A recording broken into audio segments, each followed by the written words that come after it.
we are looking at BT and EE, analysing their merger and the transition they have undertaken to facilitate the migration of their customers from BT broadband on a domestic level over to EE as a merged, consolidated brand. So there's some key observations that businesses and brands can learn from to apply to their own mergers and how to smooth out that process to keep old and new customers as happy as possible and mitigate any risk of losing those customers and keeping them happy, which is key here.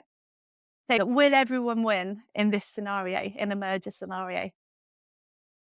Well, no. You can never keep absolutely everyone happy, but it's about prioritizing your audience. BT acquired EE and the decision making process surrounded BT broadband for domestic audience. EE has a broadband audience as well.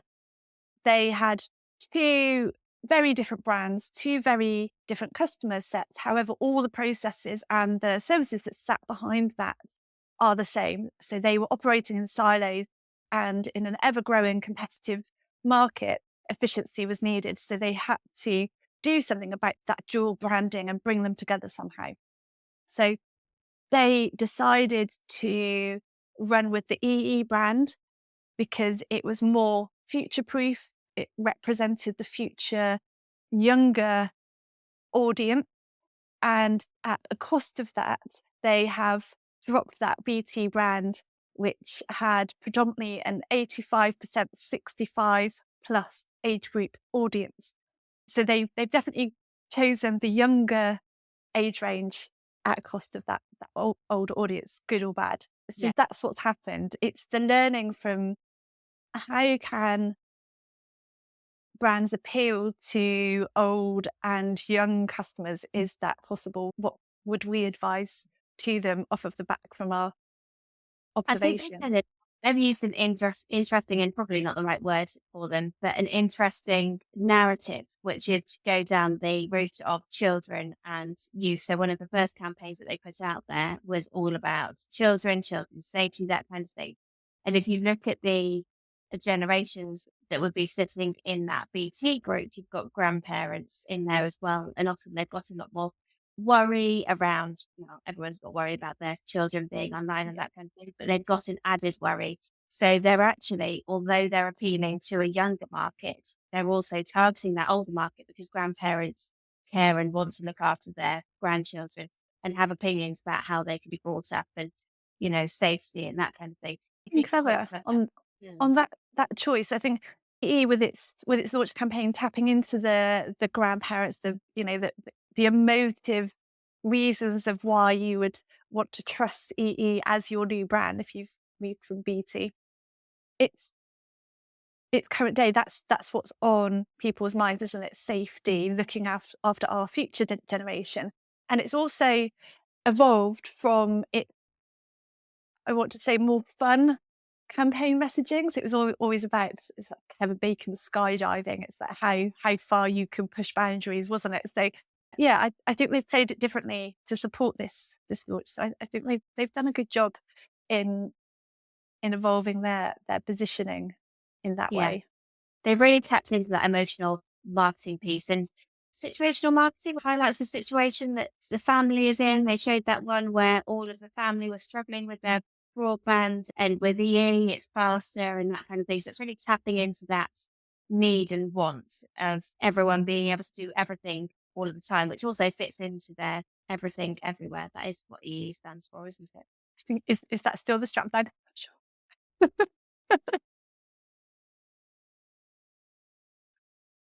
Good. It's not written anywhere else since 2012. Oh, just EE. It is just EE.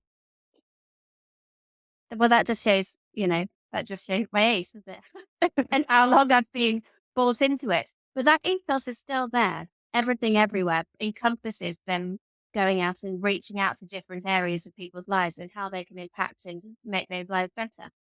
When I heard about the BT brand, you know, being dropped, apart from on the business side of things, as I believe it, I think they've kept BT the brand for commercial, but BT has been removed for domestic facing customers. And, it just shows my age. But I was like, oh, it's good to talk. The whole campaigns that used to go around BT, there was a real nostalgia there. And there was opportunities to play on that nostalgia, I think. But I was reading that as part of the decision making process of choosing, do we stick with the BT brand, drop EE? Do we run with a whole new brand where BT, EE don't exist anymore?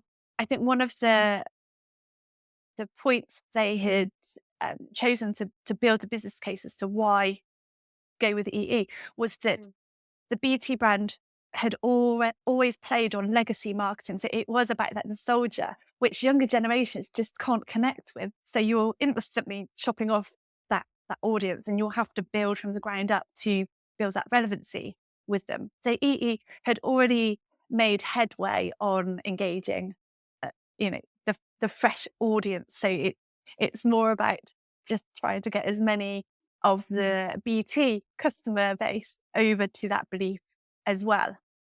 That's a tricky thing because I think Ely's has been for a long time an exciting, new, fresh, vibrant brand. And so people look at the people that are already engaged with Ely are going to be there. So there's no convincing needed. No, I didn't actually. There's no convincing needed there. It is just moving that audience over from BT to EE, which I think is a struggle. And it's around the communication at the right time in the right format. What is the right format in order to move um, an audience that's 65 plus up? Even in that 65 plus age range, you've got people that are going to be 80 plus that are going to be receiving communication. And you don't want to alienate any of those so that they don't move with you, and you need to educate them into why this is a good thing for them and what they're getting out of it. And it's just whether they've been able to do that, I guess. Yeah. And I think that's the biggest challenge, that in today's technologically advanced environment, EE have already embraced that. And, it suited its new generation audience. But if you can't reach certain segments because they're not online, or they're not as switched on and there as frequently, or they get confused over how to work things, how can you possibly reach out and help create that positive experience for everyone if they're not all in that same space? I guess you can make an online interface, really clear, simple to interact with, but it's even getting people onto that platform in the first place that I expect presented the biggest challenge to BT and EE. So I think it's you, Rosie, that spotted some of the feedback on community forums of what people were saying about, but I don't want to move over to EE. I want to stay with BT. And it must be really frustrating for those customers to feel like they have to move over. But then I think looking at some of the responses, BT have said, no, you can still stay with us. You can move when you're ready to move. However, the service levels aren't going to be as good if you stay with BT. So you are really being forced over. So you don't have to, but you're not going to get the service you should Yeah. expect. Yeah. And I think it's that lack of clarity. I think the community spaces are great, but I think there could actually be a little bit more made out of them because that is where a lot of the complaints are happening. And complaints are going to happen whatever you do Yeah, it's around great them. feedback. Yeah. I think it's Yeah. better to know about it and do something than not know about it and everyone just talking behind your back, and that's your negative word of mouth that will stop your customers from coming. Exactly, exactly. But there does need to be a little bit of management on there as well. And I think a little bit of positivity come through. So they've got some great landing pages that point people to why this merge has happened, why BT is moving over to EE, and why you should move over from BT to EE. But these people that are leaving feedback aren't necessarily getting to that information. So it's just about that investment into pushing people towards the messaging that they put out there, because the messaging is amazing. Yeah. Everyone just needs to see it and have Yeah. that reasoning behind it as well. And the other thing, just the feedback that they've had is price point. So, there's some legacy consumers of BT that don't want to move to EE because of the price. I think there's actually extra value that they're getting, and that's why the price is higher. But again, that's not communicated and also, or may not be communicated. And also, there's a barrier of people not wanting to be forced into spending more. So, unless people are forced and that decision is made for them, and the whole BT platforms for their their consumers is changed to EE, they're not going to move. They're not going to make that decision. And that's Yeah. almost where maybe a brand's got to be quite brave and go, right, we're just reskinning this now. Yeah. I wonder if there have been any sweeteners for those existing BT customers to migrate over to EE to say, thank you for your loyalty. Here's a voucher, I don't know, Amazon voucher or something that's going to be relevant to them. That say, if you switch, we'll give you this voucher as thanks I think to like understand this process. there are some people on these forums saying that they've been able to switch mid contract, some saying they can't. So there's even a disconnect between what Yeah, BT is I've read saying and that what about that EE is they've saying. still got the same contract, that you Yeah. can't, the terms are the same, but it's just going to be delivered by EE, so you can't change your mind. See, the options are you stay under BT and receive a a lesser service. They're not really saying that; they're just saying that you'll get a better service from EE. So is that because they don't have the resource to Yeah, deliver? it must be I because don't you know. can't keep two teams doing providing exactly the same service under two different brands. It's just that just completely doesn't make financial sense, does it? Yeah, I would give a loyalty sweetener in some form to just help them understand.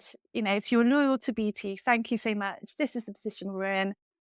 We need to think ahead, for sustainability to future proof the business. So we hope you'd continue supporting us in this evolution, and it's going to be under the umbrella of EE. I think that might have helped get more people Yeah. on board to thank them. Even our local gym has just been taken over by the council, and what the council have done is they are continuing the same contract across. It's now under, the contract is with them and not the old uh, gym management, but it's been moved over. The price is kept the same for a period of time. So Yeah, there's like a 12-month price guarantee. that's what you would expect. So I don't actually know if he did do that as part of the package. I haven't seen any evidence of that. No, So it doesn't look like it. It looks like they're just an option to move over when you're ready, rather than yeah, just reskinning. And I would have probably gone down the route of going, right, we've had this transition. It's really exciting. Come on the journey. Here's that your bills will now look like this, rather than you can stay with EE. It's your choice when you change because people don't like change and they won't move.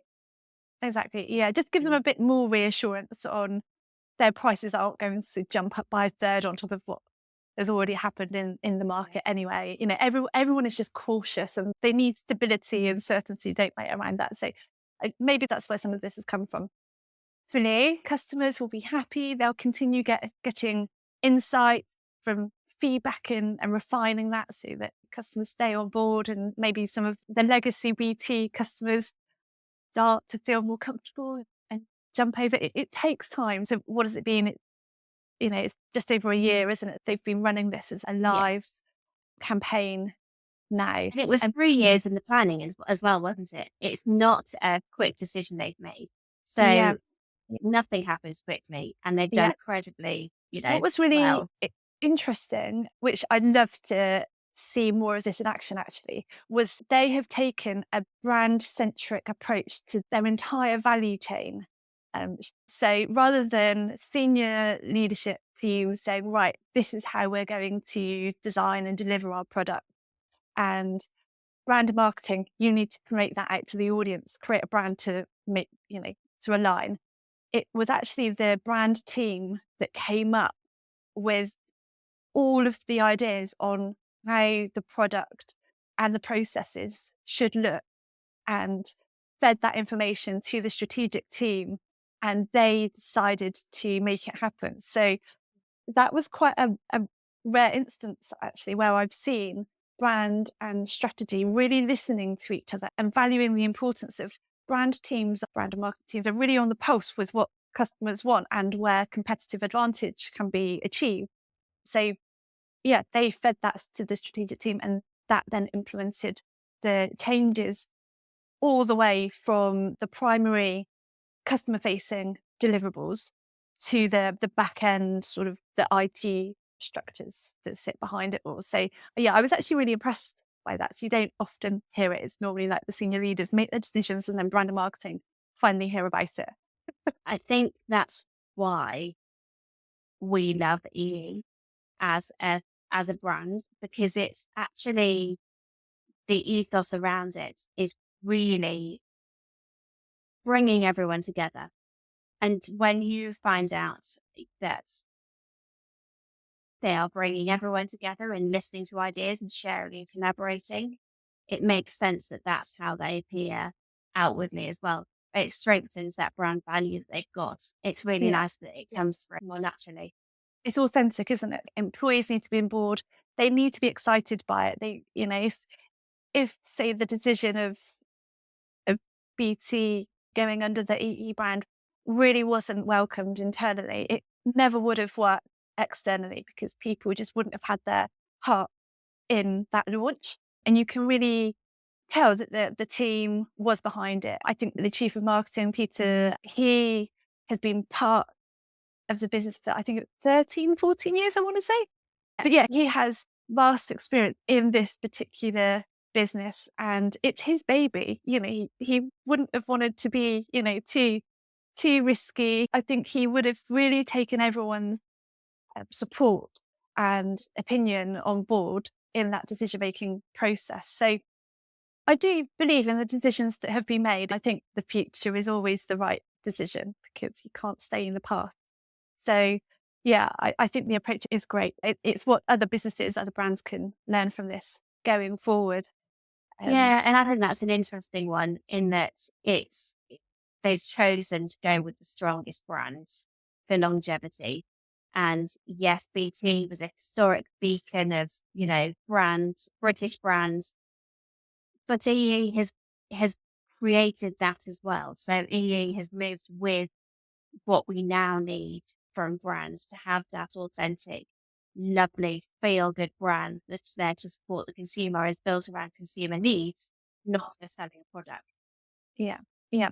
And I think for businesses, if other businesses are at this point of a merger and considering what are their options, I think we had discussed there are four different options. What can businesses do? So they can either back the strongest brand, which is what this has happened here. I'm assuming through a metrics based decision, EE was the stronger brand. So they've gone with that one. You can blend brands and try and do a bit of a hybrid approach.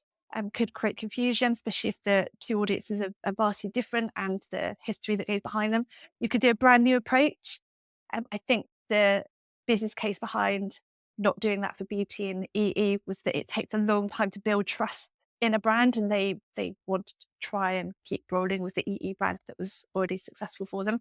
Or you could just brand as usual, don't do anything, which can often be, you know, for those businesses that are quite risk averse, they're like, no, let's just keep things the way they always have been. Let's just keep two brands. Don't worry, it's fine. We can just replicate the processes behind. And then they have 7 different brands underneath an umbrella company that is really confusing for the user, and there's no new product uptake. So I think with those different approaches, any of those should be wrapped up in clarity, a clear plan of the phased approach, not just, it can't just change overnight and everyone will jump ship and still continue to believe and buy from you. So having a plan, being clear is key and really understanding the challenges and the needs from an emotive level of that target audience, especially if it is a domestic based audience because they buy with their heart. If it's a B2B audience, you have to make sure it's the best value decision. That's the key communication to Although keep I feel like going that's with. changing. I feel like there's a big movement into, because you're still selling a product or a service to people that want to have they want to have people to buy from. Yeah. It's it, the SaaS So products people and buy from finding that. people, don't they? I think Yeah. that's yeah, Yeah, exactly. So I think it can go across both. And I think that one of the best things B2B brands can do right now is look at their target market, look at the consumer brands that they love and take an element and a little bit of learning from that because it's shifting. I think those business yeah, decisions, B2B marketing is shifting far yeah. quicker than Actually, that's what I do in some of my brand discovery workshops. We get an understanding of the target audience and we do cover what brands do those audiences engage with, because if they're the brands that they actively pursue and like that look and feel, the tone of voice and whatever ecosystem surrounds that brand, if you are a new entrant into the market, you want to feel comfortable. You know, there could be a risk of being totally new. Um, an example in the telecoms market was when Three launched with their brand identity was totally different with the flames in the Three icon, for instance. I think they might have dropped that a little bit now, but I can remember that being like, oh wow, that's really different. And thankfully everyone loved it. But because it was so different, it could be a bit scary. But I think there is definitely a wise move in looking at, even from a B2B brand point of view, with what do your B2B customers engage with at a personal yeah. level? Who are they as people? Who are we working with in the business world? Yeah. And working out how you can, yep, you've got this cool product, this core offering. How can you better serve your customers? So looking at other areas. So finding out what their situation is, what you can support and help with. And then that forms part of your outreach and your messaging when you're doing that rebrand. But It shows that you get them reinforces that. on a deeper level, Yeah. doesn't it? Yeah. Yeah. Everyone wants to feel seen. Everyone wants to feel that that product is specifically to them. You just do, and I'm coming to expect it now as well. That's the other thing, is that this is becoming an expectation by D2C or B2B or wherever it is. We all want it tailored to us. We're all And so demanding and we all want it now. you spend months nurturing and feeding information and providing the right platforms and providing information. And then there's the moment a client or someone converts, they want you right away. Yeah. I think that was an interesting insight into brand mergers, how BT and EE tackled it. I would really like to see some data from BT and EE. I wonder if they have any coming up available. I couldn't find it online, but I would like to um, explore further how many customers have they lost in this transition? Have they actually gained new customers through their new approach because they've changed that positioning to be more emotive? You were saying about the campaign that spoke about the generation, also the grandparents, parents, you know, that was just one angle, wasn't it, that they took? It could have been that they've actually increased their They customer must base. they must have. I mean, they have at least had one because we just had mobile with them and now broadband as well. This isn't an advert for them, but they have been amazing. And just, yeah, it's too engaging for not to have won at this Yeah. Yeah. I really want to merger. know the hard data. So watch this space. Yeah. We do have a bit of data.